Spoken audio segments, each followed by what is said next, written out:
Hello and welcome to the Film Ireland podcast. Today, in partnership with Access Cinema and the Japanese Film Festival, we are joined by a panel of very special guests to discuss Japanese cinema.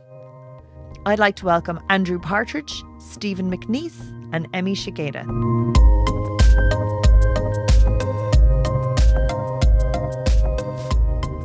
Thank you everybody for coming and chatting with us. It's so exciting ahead of such a cool festival that's planned, and it's great that it goes around the country as well. So thank you. Pleasure. No problem at all. Thank you. Great. So I'm going to go around this fine Zoom room, and I'm going to get each of you just to say your name and then a description of your background in the industry. Super short, elevator pitch style. So I'll start with you, Stephen. Yes, my name is Stephen McNeice. I work with Access Cinema and the Japanese Film Festival. I've kind of had a passion for Japanese film since I was a teenager, and I studied film in college, and that's actually when I first came in contact with the Japanese Film Festival here. And so for the last 6 or 7 years, I've been working with the festival, and in the last 2 or 3 years, I've joined Access Cinema full time, and this festival becomes a large part of my day job for a couple of months every year. So yeah. That's very exciting. And Access Cinema do such brilliant work just making film more accessible in Ireland, which is so important, and really kind of like cultivating communities and not, you know, in those kind of classic regional hubs. I think you do brilliant work. So it's great. It's great to get to chat to you about it. So thank you so much. And Emmy. Hi, nice to meet you. I'm Emmy Shigeta. I'm from Tokyo.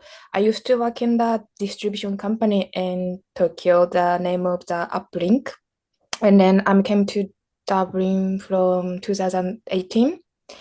Also, I used to work in the Lighthouse Cinema. So I met you, Stefan, last Japanese Film Festival. Mm-hmm. Yeah. And then I'm making music now. Also, mainly I'm playing the DJ in Dublin. So brilliant. So creative and an understanding of the two industries and that background of working on the ground. So that's fabulous. Thank you so much. And Andrew. I'm Andrew Partridge, and I started Anime Limited worryingly over 10 years ago now. But I've been working with the Japanese Film Festival in Ireland for longer than that now. I think about since 2011, I want to say 2010, 2011 ish, somewhere around there, like in another capacity when I was still a consultant for other companies for film, like for Japanese animated film. I've been working in the anime space for about 20, this will be the 20th year now, as of May. So that's worrying, to say the least. I've been doing this pretty much ever since I went to university. So it's been like in one capacity or another, like started working for Bandai, the guys who ran Power Rangers, and then moved on to starting a film festival in Scotland, actually called Scotland Loves Anime, and then Anime Limited. So it's been quite a long journey on that frontier. Wow.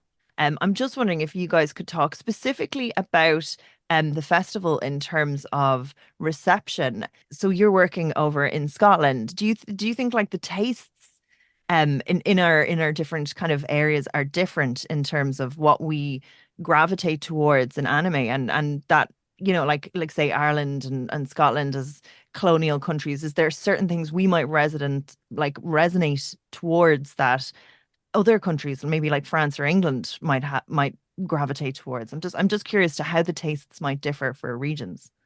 I think regionally it's harder to pin down on it. Like there's several there's kind of like core titles in like the English speaking territories that resonate better than say France. Like Dragon Ball Z, for example, was kind of a big door opener in the English territories, whereas in France, Europe as a whole, there's several different titles. In France, it was titles like Grendizer and like City Hunter, for example, which were kind of on TV at the right time in teenagers and kids' lives, basically, like kind of 10, 15 years before Pokemon in the UK, kind of like the UK and Ireland kind of like hit in, for example, which is kind of the first major dose of Japanese animation for a lot of young audiences, basically at this point.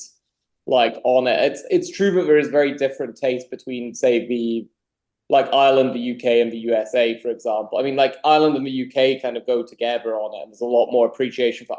interestingly enough, there's more of an art house appreciation here in the US. I guess subtitled film it's not prevalent, but because of the spread of cinemas in the USA, there's less subtitled film available easily. It's only a more recent thing that films with subtitles, Parasite and such, began to really blow that lid off in a really significant way in the US market, kind of in line with the Oscars and such. So you get film like TV series, for example, like Masaki Yuasa's Tatami Galaxy, really worked nicely over here, whereas in the US, it was very much relegated. They only gave it to home video release like 3 years ago max. Like, for example, it's kind of I'm saying for film as a whole, like the more, like less franchise films like A Silent Voice from Naoko Yamada really worked. Like it took off over here before the US had even released it theatrically. And that's really unusual because usually like the UK and Ireland don't they need the US uplift first for press to really maximize box office. But this, when it came out in kind of 2017, it did a significant amount at the time for it, with no real work from the US side, Wow. And I think even within my time watching anime as a fan as well as working in it, I think back in the 90s and early 2000s, a lot of the anime that was available would have been very, in the UK and Ireland, would have been very adult orientated. There was obviously, things like Akira and Ghost in the Shell, but also, a lot of sometimes very heavily cut anime that was available via, I think Manga was the first company that really brought anime over here. But I feel, again, this is just my own perspective, that something like Spirited Away felt like something of a turning point as well, and kind of that opened the floodgates to Ghibli releases over here and things like that. And Emmy, I might like your experience with Irish audiences as well, like dealing in the Lighthouse and through distribution. Would you notice like maybe even generationally a different hunger for different types of work? The anime. Mm. I think so. Actually, yeah, I love the Japanese anime, but I'm surprised when I came to Dublin. So Irish people, of course, British people loves Japanese film anime, mainly yeah, of course, Ghibli is very famous. Although, like, do you know Samurai Champloo? Yep. Actually, in Japan, it's very, very quiet. It's very underground anime. But everyone's noticed here, so I'm surprised. I think a bit different audience, but I think Irish people, I mean, European people more knows underground Japanese anime. Do you think as well it's that the audiences are sort of almost cultivated? So if you look at, like, I remember catching Spirited Away, but it was in a big chain cinema, which was amazing at the time. And then Stephen Access Cinema do such brilliant work in like finding audiences and nurturing a hunger for these films in them. And again, like these are all government incented schemes, like even our independent films cinemas here and in the UK, like they would be supported by the state. Do you think maybe that's some of the things that are missing from like maybe mainstream America, that these audiences are cultivated, or is it more a proximity, or is it because maybe we're such small countries, um the natural tendency is to look outward in terms of art and voices and stuff. I'm just curious to what your opinion would be on that across the board. I always think one of the big things is that, in the States in particular, they don't have the same kind of robust arts funding that the UK, Ireland, and Europe have. So, it's purely commercialized in the States to a very large extent. And, obviously, things do need to succeed commercially over here as well. But I think there's more of a history there of kind of supporting art and non-commercial film, which I think feeds into. And I think, obviously anime is in many ways the most commercial side of Japanese film these days. It is hugely popular.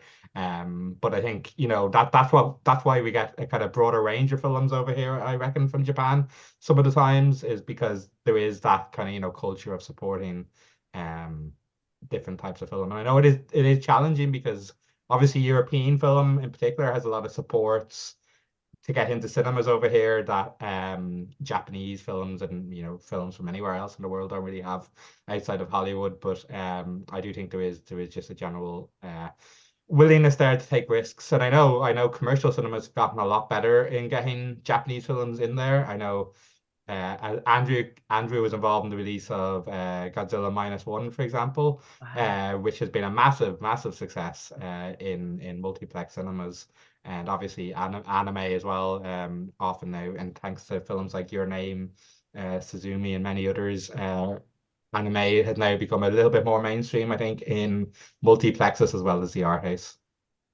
Yeah, I'd say that's fair on it. Like in terms of like in the US side as well, I think the problem is just accessibility as well. It's such a sprawling, one state in the US, California is more than the size of the UK and Ireland together, basically on it effectively geographically, which is scary when you think about it in terms of scale. But when you think about the amount of cinemas there, it's kind of like the problem we like. I don't know how it is for Irish cinema as a whole, but like in the UK, a lot in the old days at least, everything centered around London, and like over time, not just for Japanese animation and such, but like in general for cinema, there's this robust festival called like the Japanese Film Festival is a really shining example of that, actually, to be honest, on it, where it's like these festivals create accessibility, but not all of them have to happen in exactly the same place. And the Japanese Film Festival really goes back. It'd be easy to just run it in Dublin, for example, but like Japanese Film Festival makes that effort to be accessible wherever you are. It doesn't assume everyone is going to come to Dublin for that thing. For me, that's really important. As I say, in the UK as a whole, you have these incredible, like Africa in Motion in Edinburgh, for example, instead of in London, for example, focusing on Afro cinema, like as a whole, and they have the whole kind of diaspora across the board there on it. Like you have like social change festival, film festivals, like every kind of area of film you can imagine, there is a festival for, and it's not all in London anymore, which was a common problem for all of us, like kind of unilaterally before, where we were from Wales, Scotland, like Northern Ireland. It doesn't matter. We were all pretty boned by it before on that frontier about 10, 15 years. It's a really recent change, actually, all in all. The one festival which has really been to memory on the side, which has really championed going wider for so long, is the Japanese Film Festival, which is convenient given we're here on it to talk about it. But like it's true. Like the work the Japanese Film Festival has done and Access Cinema as a whole is really a shining example of cinema outreach as a whole. And something the US tries to, you get this in the US, you get kind of two Londons, basically. You get New York and you get LA. And if something should fall in between the two, that's a happenstance on it. But I've never, yes, you get big film festivals in some of the other cities and such, like a lot of them have an international film festival, but there's nothing which digs deeper that is on an international level of recognition. And that's it's really tough. It's a victim of geography rather than a victim of lack of interest, I think, as well nowadays. When you look at where the Academy focuses its interest, things like this year, Anatomy of a Fall, it didn't win the best foreign language film. It won in other foreign film is now finally beginning to win in other categories on it, which is something. If you told me 10 years ago that would happen, I'd have been highly skeptical about it, Or even the way we consume things. My mum and aunt are watching Korean soap operas on Yeah. Netflix.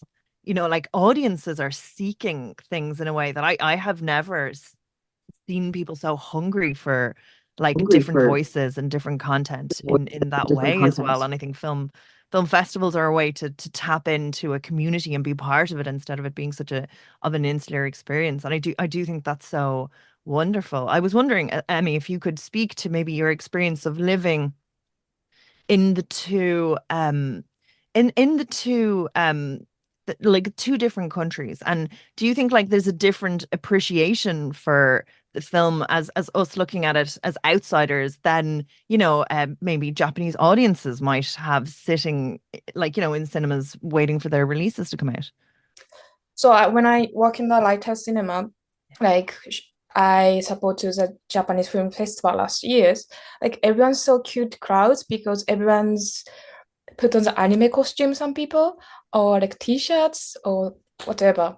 But in Japanese people, it's nothing like we are very shy, just like watching the movie. But like a feeling like more Irish people, if they go to the cinema like a party mood, and then everyone very respect to the Japanese culture, and everyone's very polite, very interesting for me. Like compared to normal film or like Japanese anime or whatever Japanese film, the customer is very different vibes. It's very polite to Irish customer to watching the Japanese film. It's very interesting for me. And then like general Japanese customer in Tokyo watching the cinema, just like a cinema, not special mood. So I'm so happy to walk in the light of cinema to watching the Irish customer.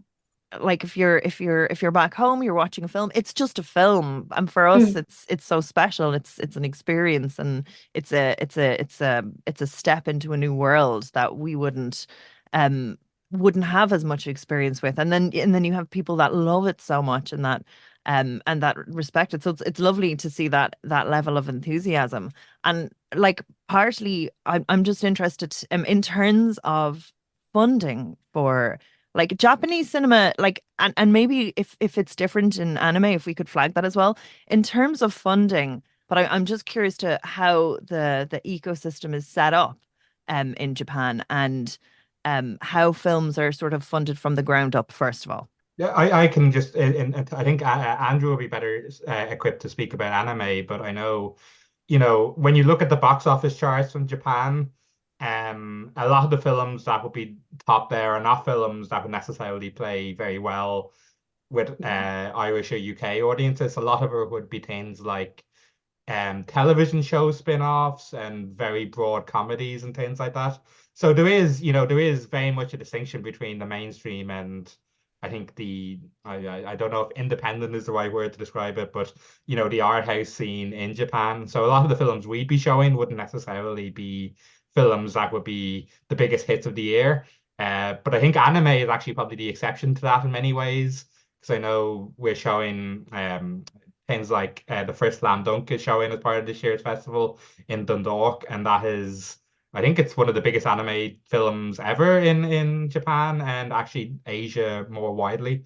And things like obviously The Boy and the Heron more recently would have been a massive commercial hit in Japan as well. So I think anime reflects it, but I think the mainstream Japanese titles would not necessarily be the titles we're always showing. There'll always be some that will make it through. Again, some of the anime adaptations have done very well for the festival in the past, the live action adaptations of popular anime shows. But I think Andrew might be better equipped to talk about anime and specifically and how that. I think on both, it's in like the Japanese market's a really interesting one for cinema because it's predominantly driven by women. Like actually, so a lot of there's a lot of special day, like for example, there's Women's Day for cinema in Japan where there's cheaper tickets if you are a woman. For example, last time I was there, my wife took advantage out of a friend from Warner to go and see Perfect Blue, for example, because it was being re-released in 4K. So they went to go have a watch at that basically on that day. But it's a like so films are made and broken by, for example, the stars in it. So Stephen talking about TV dramas before and such. If their favorite actor or actor is in the film, that's going to work well. But if there's a character that like a large amount of the female audience do not like, for example, for some reason or another, that film can suffer as a result. Both, and that applies to anime as well in terms of the voice actors as well and such. It's not like one-sided on it, but whereas the demographic for us might be more weighted, it's a decrease nowadays. It's almost 50-50 on most film and a lot of anime films nowadays in the UK in the islands. But the reality is that it's very often it can be 60-40 or such, whereas for certain types of film in Japan, it's completely the reverse. So casting is like your number one consideration in terms of getting a Casting project. and casting and type of project. I mean, for some anime, it's traditional male orientated. like content. This isn't some kind. It's not all revelationary stuff on it. It's just one quirk of the Japanese theatrical releases, which isn't often encountered as that. For domestic release, at least, for international releases, it's, a Marvel film is going to work basically to a greater or lesser extent, regardless, like depending on how well it works internationally. It's like, it's not that it's a cookie cutter in every territory in the world, but it does, that kind of Dune 2, for example, is gonna, if it does well in one territory, it'll do well in other. There's some films which transcend basically domestic interest based on it, but like for local produced film, it's true that like what works internationally for live action may not be the same. That's only like Godzilla Minus One is a very rare exception where the message and because Godzilla Minus One is really more of an ecological and people film than it is a kaiju movie. It's like it's really surprising in that sense. It's not like Godzilla is like an angry cat in it, basically, which is like he's not ostensibly not deliberately evil, but he's also quite reasonably pissed off that he's been poked by the proverbial nuclear stick in this case, a laser pointer on it, and he's not like it's a film which works in both territories, like in both parts of it, like both domestically and internationally, because there's something in it that is really it ticks boxes for both the fans of like Godzilla already and people who are fans of people drama, war drama and such, or anti-war drama as the case is. On the flip side, bizarrely, and this one always confused me, although I shan't complain as a distributor, both the weird the kind of the weird situation where both the alt-right and the far left were both keen on the film. On the alt-right side, they're like, yes, I can see finally a film without wokeness in it. And I'm like, did I watch the same movie in this? Like on it, because it covers some pretty sensitive social and like geographical issues in it in a quite a delicate and considered way on it. And then, like on the other side, like I don't know what everyone was deriving from it. Somehow it transcended that barrier which normally exists, especially like in current climate on stuff.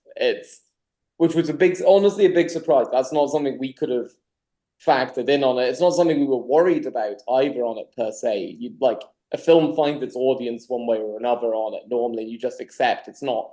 Most films are not a film for everyone on it, but they seem to have something in it for everyone. And so, some films do transcend that boundary the other direction as well, like on it, and it's really interesting on it. It's interestingly enough, though, like on global distribution, anime adaptations of live action can go one way or the other on that scale very quickly. It's like, for every one really strong one, like Golden Kamuy looks like it's going to be fantastic, for example, coming up. Like you get one or two Black Butler style movies, which inherently work for Japan and cater to that audience, but then don't resonate theatrically when it happens, That's sort of interesting in terms of like again, it's more like audience cultivation and who's watching what. Like you were saying, like about tastes being different. Does that sort of feed into the taste? Because I have noticed as well, like pacing is very different. Like the time spent with characters is a lot more, and I'm just wondering, is that sort of like would that be an appropriate acknowledgement, or is that just like the kind of the surface level, and is there really something a lot deeper going on? I'm just wondering your own opinions on that. Taste does come into it a bit. I think since a lot of Japanese film for a long time has been over, like in our term, like in what we would look at, it's over the runtime we would normally look at in a film. Which is always fun when programming the festival, I must say. Yeah, it's a programmer's nightmare always on it. It's like, and it's like there's lots of different reasons for it. Like I don't think there's just one specific reason. Sometimes it's like when you're adapting something from a comic book or such, either you take creative liberties, which you see often in like Marvel. Like I don't think like Marvel has to kind of craft its own way with things. If you followed the comics ad verbatim, you'd have some really weird and problematic stuff at times. But like adapting content in Japan can be not always, but like it can be more difficult because the rights holders are more often stricter in the sense of once you bought the rights, it's not yours to do with as you please, even in the West on it, but like there's a lot more control. So Blue Giant, which is screening during the festival this year, for example, is a fascinating case of that. So basically, they initially, they talked among themselves, the director and producers all talked among themselves, like, we want to make this. And like they were planning for it to be a TV series actually on it. And then the publisher came back and said, we like your pitch, but you pitched it to us as a film, so a film it has to be. We really, really like the film concept. And they were like, well, like, oh no, like basically we're going to have to, sorry, my Glaswegian tendency to swear. I'm having Oh no, that's fine. It's a podcast, so let's Access Cinema have in which case they said, oh fuck, we have to sort this out basically. Because we're now boxed into this. We have something which is 10 really chunky volumes of manga about this amazing jazz performer, but like the trouble is with it is the first part of the story doesn't really work as a film, but that is the part where you gain an appreciation for the main character Dai in it, like Paul Dai, and he's this really interesting, like really determined. He's really like a skilled musician, and he's going to go somewhere in the world. But the first arc of that manga is the one where they introduce him and you kind of fall in love with him. The second arc is all about a pianist, like a jazz pianist and such, really more. And like Dai's character isn't developed so much during that. So he comes across as a bit of an ass, to be honest, in it half the time. And like he's probably the least relatable of the trio in it during the film on it. But like it's still a passionate like piece. But you have to work out, you've got the situation where you've got a max of like, in theory, if you were running on UK time, like kind of UK and like Western cinema times, basically as a whole for film, you've got 90 to 120 minutes to tell this story. And and they kept constrained within that, but like, what story do you tell? How do you tell it? And the trouble is very often what you see in this situation when you are constrained by these kind of restraints is people going, well, if I just work the time a little bit, what if we make it 180 minutes instead of 120 minutes? What can we tell the whole story there? And sometimes that's an imperative from the rights holder. Sometimes it's a directorial choice. I don't think there's one cultural reason. I think it's just every director and producer has to work with some challenges in every country in the world. I mean, it's not easy being a producer or a director, basically, like on it. But like, I think in Japan, the sets of challenges they face push them often towards that question of, can we make this a longer run film? But it can be self-sabotaging. Like there's films out there which were 100% aimed at children, which are like 100 to 120 minutes long, which makes it absolutely impossible, at least in the Western world, to sell to families. But even in Japan, it's hard to get a kid. Like the same tenet basically remains across the world. If it's over 90 minutes long, it's really difficult to get a kid to sit through it normally under a certain age. And above a certain age, it has to be really, really good to get them to hang around for it. You look at all the Studio Ghibli movies and such, for example, as a baseline. They know who their audience is, and they work around that in terms of interest. And some films, however, do not do that for it. Often when they're adapting source material. Sometimes not, but like often when adapting it. So it can be quite a challenge when you're told, if you meet a distributor and they're like, this is a film for children, and you're like, how long's the runtime? Oh, 120 minutes. And you're like, I see. I want to talk maybe about some important shifts that happened in Japanese cinema. And I'm just wondering, like, if there was like a moment for you where you could see things that were really changing in Japanese cinema, or maybe a moment that was really important to you. So, Emmy, I was wondering, could you say that? Like, what was, say, a moment in Japanese cinema that you really, like, made you so passionate and excited? Essentially, I love the documentary about, have you watched Ryuichi Sakamoto's Opus? That's like so amazing. Oh yeah, code out. That's so very interesting and inspired of the music, of course, and the shooting as well. I know since Sakamoto is we have a double bill at this year's festival. I don't know, Emmy, if you could think about how Sakamoto's presence in Japan, what kind of figure he is over there. Because of course he's very famous, but like currently our age, because I do Sakamoto's music is my mom's age's music, so I know the name, but not often to listen to the music. But when I watch the movie, that's very amazing. Also, I didn't know like Festival. Western people loves Ryuichi Sakamoto and YMO as well. So actually, I'm DJing here. Mainly, I put on the Japanese city pop music. So I surprised because like a teenager loves to the Ryuichi Sakamoto music as well in here. I think it's mainly sorry, a bit change subject because I guess everyone's catch up the music from TikTok. So I'm very surprised everyone noticed Ryuichi Sakamoto, YMO music, younger people. So I mean, it's very surprised. I'm very how can I say, digging his career, digging his music now. But Western people is much knows about his music, his movie as well. Yeah, that's surprise to compare to.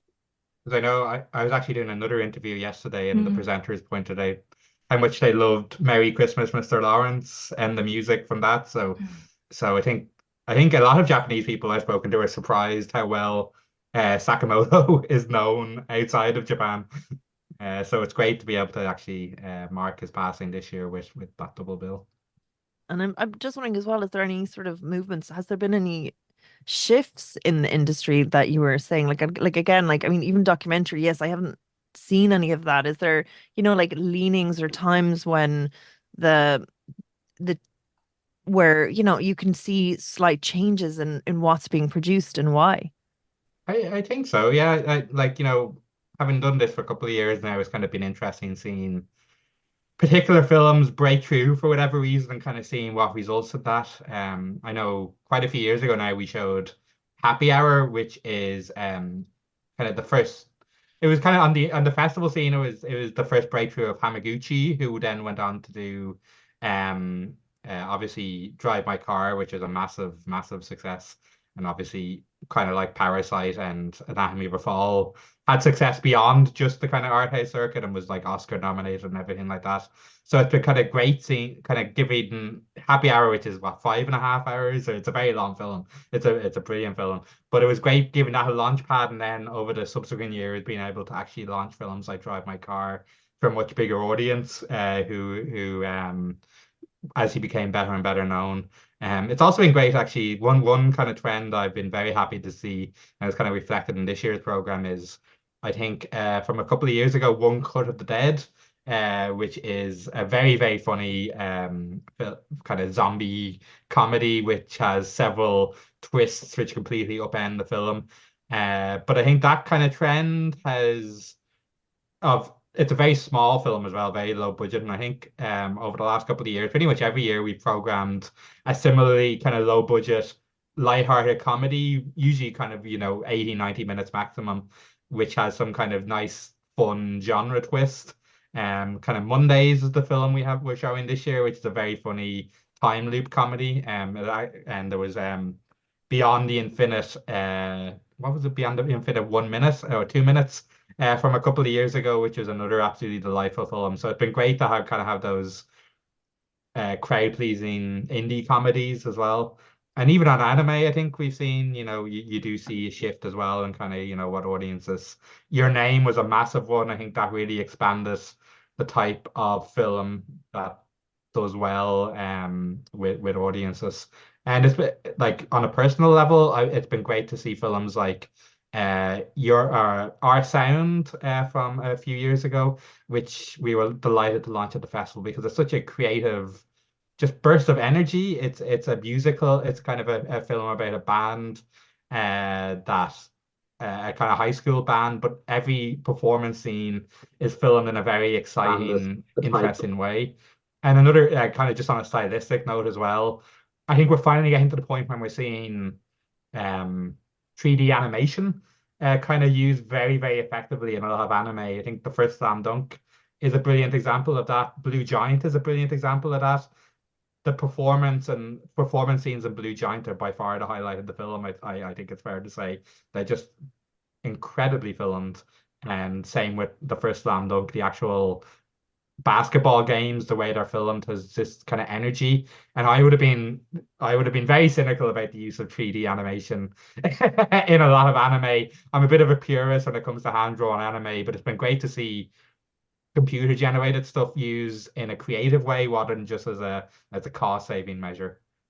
And Andrew, what about specifically for anime? What are the sort of shifts that because I mean, you're on the ground in terms of watching everything that's coming through the ranks. I'm just curious do you notice like I do think there was a sort of conscious shift post COVID, and like there's people processing what that meant, and there's the next generation coming up, and like ecological issues. Like I'm just wondering what are the trends and kind of like key changes that you're watching on the ground. I mean, from an industry point of view, the industry works in cycles. So basically, for a long time after Your Name came out, everyone had the next Makoto, like film like Your Name. It's this director's the next Makoto Shinkai. That would be on my bingo card for the times I went to meetings, basically to see how many times it came up, and like which in a way it's really reductive as well because like each director is different. So it's like you can't. Yes, you can compare like Mamoru Hosoda to Shinkai to Naoki Yamada, but like it's reductive because each of their styles are very unique and different, and their messages are different. Like, so it's like it's basically just like saying, "Oh, this will be the next blockbuster." But the biggest shift really is kind of COVID driven in a way, accidentally on it, which is how do you revitalize the cinema and people coming back to the cinema in a real way, and that really came from franchise film. So the biggest seismic change in the industry for Japanese animation in I'd say the last 5 years, post-COVID anyway, or like mid-COVID to post-COVID, is Demon Slayer Mugen Train, like Demon Slayer Yaiba Mugen Train. Basically, it was the first time in a long, long time so you get these franchise films as part of long-running series. So you'll get like My Hero Academia, Dragon Ball Z, even, for example, and such, which have them, where, you've had a 26-episode run of a show, there's a gap before the next season airs. And so they would come up with these films, which are normally an original story because they don't have the time to adapt something in the middle, and they need something to keep going often while the manga artist was drawing more of a comic to keep them going, basically. That's basically what's happened with My Hero Academia, for example. So these would be original stories, either due to the fact that the artist didn't want any of their arcs adapted into a film, or quite simply there wasn't enough material. This was to buy time while keeping the engine running on the franchise, basically, for it to keep people interested. But with Demon Slayer Mugen Train, if you wanted to know what happened next first, and or wanted to see it first, you had to go to the cinema. So going back to what you were talking about before with how kind of the premiere event style thing for TV is kind of really transformed now due to the streamers and such, which is very, very true on it. It's this film kind of has brought us back the other direction. So basically, there's a reason. I mean, don't get me wrong, these films are very high production budget, they're very good quality. But one of the reasons that they are so big box office items internationally as well is because you bloody have to go to see it. If you don't go and see it, like, you're going to be waiting for a long time for it to pop up on streamers while all your mates are talking about what's happened in it or how cool the animation was in that scene where you liked the manga. It's like, but it also it means that any impact internationally on this is multiplied domestically in Japan, which means that the young audiences started coming back to cinema because you had to know what happens next, with to follow the series next. And Demon Slayer, to see your favorite characters animated, the only way to do it was the big screen. And in the West, there is a traditional pattern of how long it takes to come to streaming, but you could in Japan, the first Slam Dunk, for example, if you're a fan of a manga and you're like, nah, I'm just going to wait for it to come to Netflix or whatever, over 18 months from theatrical release to streaming in Japan for that film. You know, the theatrical kept on going, which meant the release date for streaming was reset until that run was complete. So it really, that was the biggest industrial shift in the last few years. And you look at it, like, there's a pattern. I mean, you look at films like that, Jujutsu Kaisen Zero, also canonically important. It's a prequel to the series, but if you don't watch it, you have no idea who some of the characters later are because they don't introduce them to you. So, like, they will appear and you're expected to know who they are, or you're missing a chunk out of the experience. Like, you're not going to be able to get excited if you've not read the manga because you're like, I have no idea who these people are. He's got a cool sword, fantastic. I have no idea what he's doing here. And that was a big shift. So you get things like, you know, Spy Family, the movie coming up, like a shameless plug on our part for April 26th.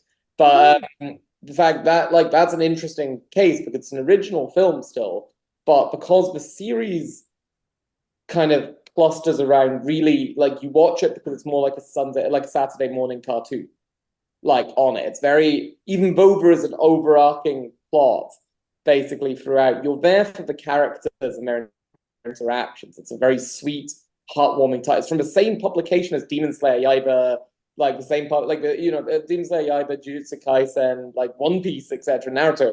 But it's so tonally and thematically different. It's about family. It's about a young girl's kind of like who's an ESP, like, kind of adventures, like, with his fake family basically. And it's, but like, that kind of title also gels because if it's just the same content with a higher production budget as a film, it's compelling to the same audience to go out. On the flip side of it, like, you know, if you need to know what happens next, the box office follows with it basically on. So I wouldn't doubt for a second that the Chainsaw Man movie, whenever it comes out, like, that's going to do very well as well because they're adapting an arc within the manga. So it's like, you know, you want to see your favorite arc animated or the next big arc, off to the cinema with you. And that's the seismic change, I would say, industrially. Like, personally, it's not my, like, it's not on my favorite film, but I enjoy it. Like, I like Demon Slayer series. It's very entertaining. But as a movie, for me, it was like, well, this could have also been a TV series, you know? And it was. Like, they adapted it into a TV series afterwards. So you can, in fact, with these kind of franchise things, have your pie and also eat it twice, basically, on it. It's like, it's quite impressive as an idea. And just when we're talking about developing IP and projects, I'd love to chat about The Lonely Castle in the Mirror. Can you tell me a bit about this title? Like, that's available to watch at the as part of the festival. It was developed on a novel, and then was it developed into a film and then into a manga series, or was it what was the life cycle of it? I think the manga came after because the novel is very, very well acclaimed. It's a really good novel, actually. I really recommend.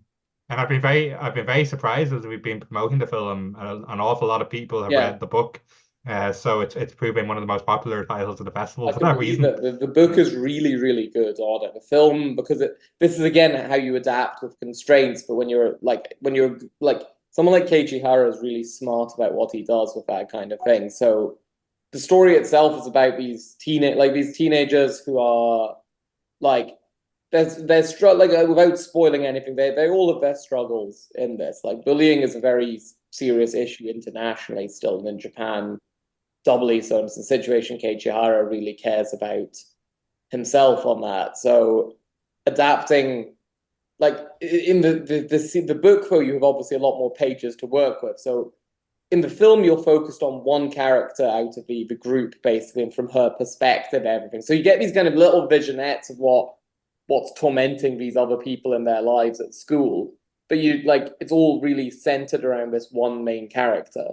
Whereas in the books, you get a really deep dive insight into each of the characters. So it's one of those situations, sometimes that can leave you with one work is poorer than the other. But in reality, honestly, for me, like, I hadn't read the book beforehand, before seeing it, but I went to read the book afterwards because I felt like I was going to get something different out of it. And I really enjoyed both experiences. I'd be really interested to hear after the festival, Stephen, how people who've read the book first feel about the film, because it was a strong contender in things like Scotland Loves Anime for awards. It was narrowly pipped at the post by Blue Giant for the Audience Award, for example. But it's a really interesting film on it, and I think I'll be curious to see how people react. It is very sensitive. It does approach things in a way that blends fantasy and real life problems together in a very subtle and real way, I think. And I think it's a good example of how anime, in many ways wears its heart and sleeve in a way that in a different way to what you kind of get in Western animation, I think, because it's very rare to see a Western animation that isn't specifically aimed at children, even films like, Turning Red, which I think is an excellent film, but it's very much, it's a bit more limited in what I can talk about just because it's aimed at a very wide audience rather than just teenagers specifically. Whereas I think Lonely Castle in the Mirror is more kind of, focused on the teenage experiences in a more kind of blunt and kind of, in a open way. So I think that will really appeal to a lot of audiences. And I think it's just, it's a very beautifully drawn film. I think there's, it's that perfect mix of fantasy and teenage drama and coming of age drama that I think works really, really well. It's the kind of film that can only really come from Japan and anime, which is great. I think it's a perfect example of the form, and it's kind of it's different as well to what you might expect from a Ghibli film or something like Demon Train. It's that kind of other strand of anime, which I think I'm not going to say it's the next Shinkai or anything like that because that's not going to use that cliche, but I think it just shows that range of films and that kind of I know slice of life is a very big genre in Japan of people actually trying to capture some of the true teenage experience and just mixed with the kind of interesting, intriguing fantasy element of it just creates a very nice, potent mix, Brilliant. I think. Right. Top picks for the festival, everybody, if you want to get them ready. Stephen, you know it inside and out. So you can start. You can start us off. Top pick. Yeah, so I think I think Mondays is a great film, is a very easy recommendation for people. I think that's great fun. As ever, we like there's dramas here that I think should play widely. Things like Egoist and Ripples and films like that. Personal favorite might be Typhoon Club, which is a classic film that we're actually bringing to the cinema. I think Shinji Shomai is a major director who's just waiting to be rediscovered by a mass audience.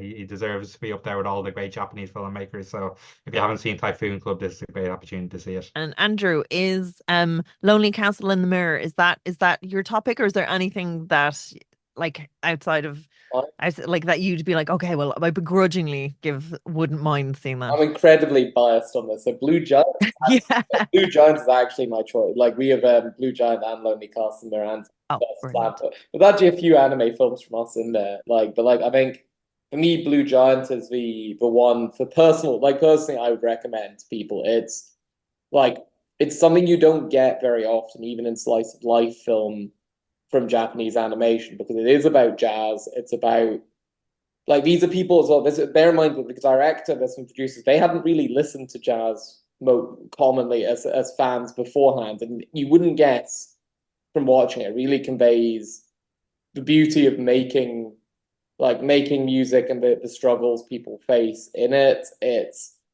incredibly low stakes for a lot of the time, yet you feel really engaged with their desire to grow. It's from a really talented director, like Yuzuru Tachikawa is probably one of my favorite directors for TV series. He directed things like Death Parade. Mob Psycho 100, people probably know him better for, but Death Parade and Death Billiards. Death Billiards to me was a short piece made for a Japanese government funding program for new animators and new directors and new talent as a whole. They were 20 minutes long and it didn't guarantee you were going to make something from it, but this short was so good.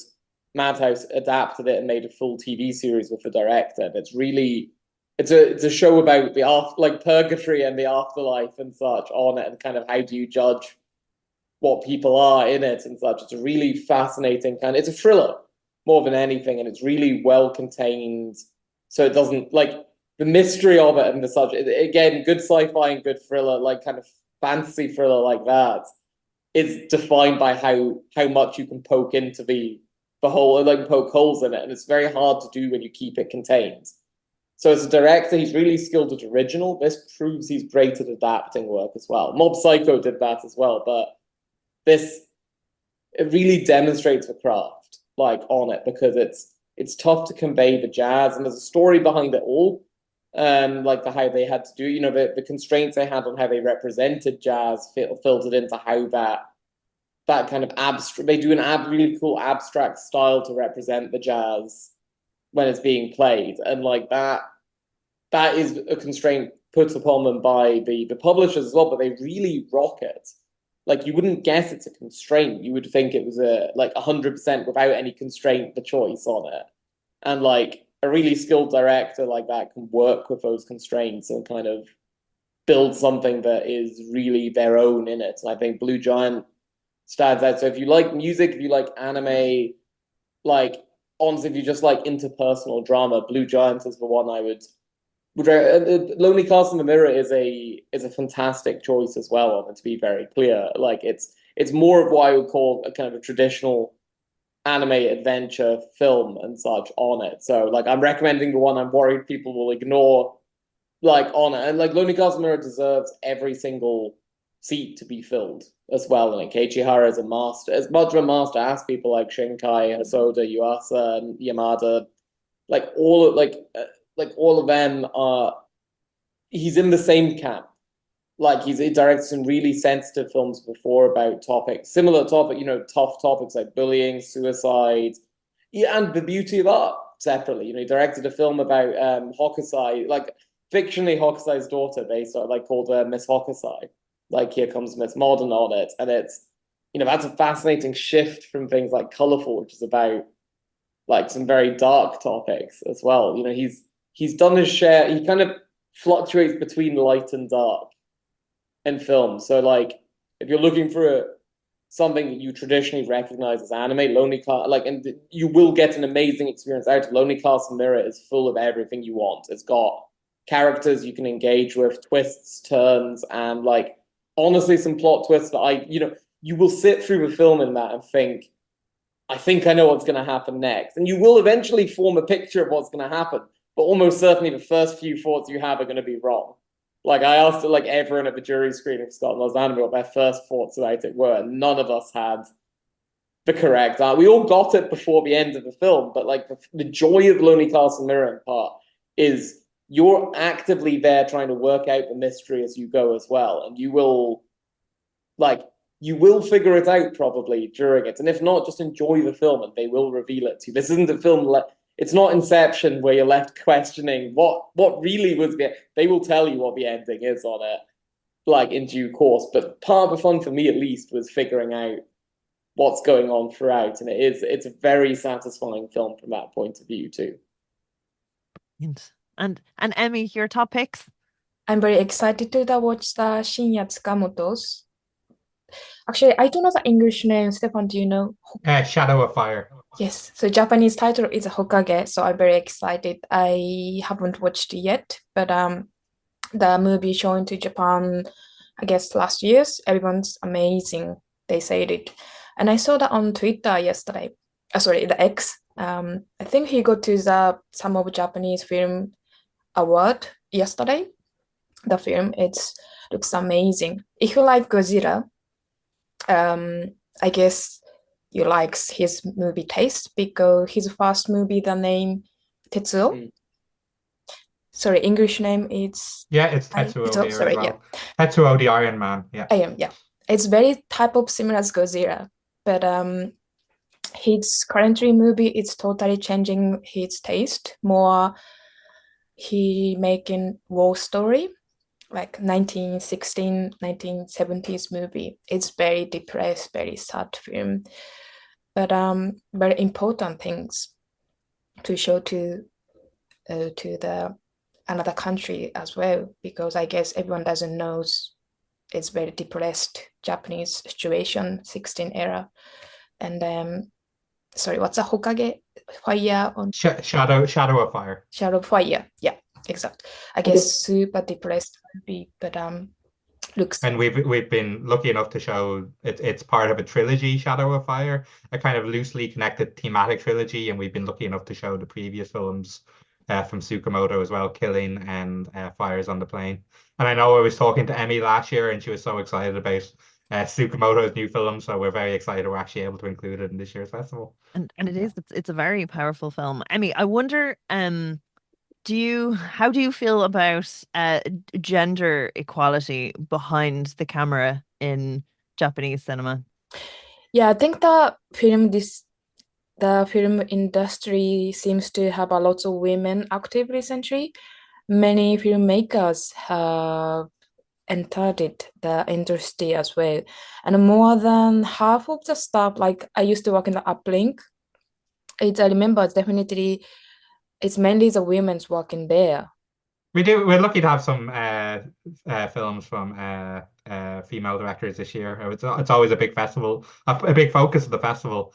So films like Ripples and Remembering Every Night and a few others this year are all from women directors. So we're always delighted to include those.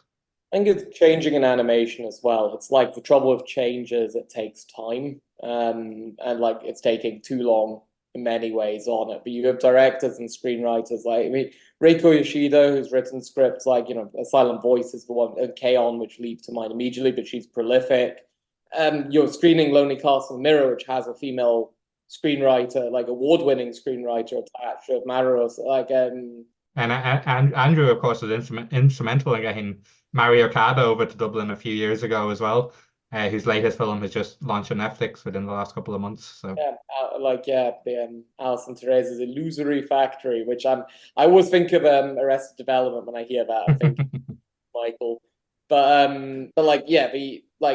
Mario Kada, Naoki Yamada as well is right up there with, she's like creatively is exactly in the same level as people like Shinkai-san, Hosoda-san, etc. in terms of talent, but creates a very different type of film, more from from just lived experiences as a director, are going to be inherently different if you're a woman versus a man in the Japanese animation space. Not necessarily deliberately, to be abundantly clear on it, but it's natural. Even hashtag not all male cinema perspectives are the same, for example. So it's reasonable to assume that there's going to be another shift in spectrum. And I can't wait to see there's more young or upcoming female directors where I can't wait to see what they make as a film. Like Rie Matsumoto, for example, who directed one of my favorite anime in recent years, a Blood Blockade Battlefront Season 1, for example, where you get